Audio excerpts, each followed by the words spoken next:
ఈ విధంగా తయారు చేసిన మిశ్రమాన్ని చూడండి, మీకు తిని కూడా చూపిస్తాను.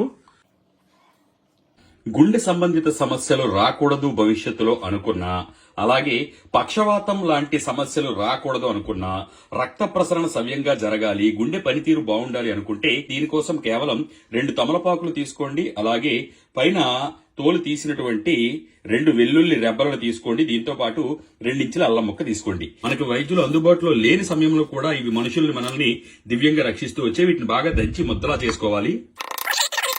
2 చెంచాల తేనెని ఈ మిశ్రమంలో కలపండి. అంతే, దివ్యమైనటువంటి ఔషధం మనకి సిద్ధమైపోయింది. ఈ దివ్యమైనటువంటి లేహ్యం చూడండి ఎంత చక్కగా మంచి సువాసన వెదజల్లుతోంది.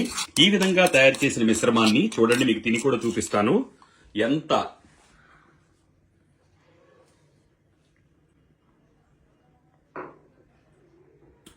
అమోఘమైన రుచితో నేనైతే పూర్తి ఆరోగ్యవంతంగా ఉన్నాను.